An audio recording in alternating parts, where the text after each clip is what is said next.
শাশুড়িকে ফোনটা করে নি। পুতুল, ঠাম্মার সাথে কথা বলবে। হ্যাঁ মা। হ্যাঁ, ট্রেনে উঠে গেছি। এই যে ট্রেনে একজনকে আন্টি পাঠিয়েছে, তার সঙ্গে ফ্রুট নিনজা। পুতুল এদিকে এসো না, ঠাম্মার সাথে কথা বলো। কথা বলো নাও। কি ঠাম্মা? হ্যাঁ, ফ্রুট নিনজা খেলছি। আন্টি ফোনে কত গেম। নাও তুমি কথা বলো। দেখেছো তো কিরকম শয়তান হয়েছে। হ্যাঁ, এই তো ট্রেন বম্বে ছাড়লো। না গো, বেশ ভালোই ঠান্ডা আছে। হ্যাঁ, ব্ল্যাঙ্কেট দিয়েছে। ওই তো দুটো বেডশিট।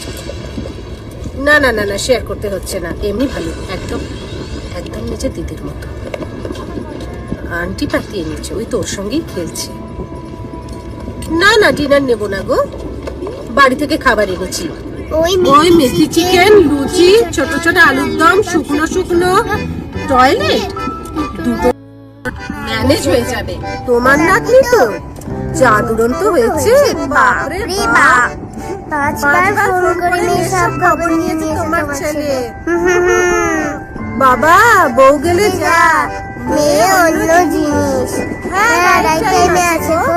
হ্যাঁ, পৌঁছে ফোন করবো। ভোরবেলা তোমরা তো সবাই ঘুমোবে। সব ভালো আছে তো তোমরা? ছাড়ছি মা। হ্যাঁ। বাবা, এই 4টে ফোন জানো তো, মাসি শাশুড়ি, বড় যা, ননদ আর শাশুড়ি। ব্যাস, শ্বশুরবাড়ি ম্যানেজ।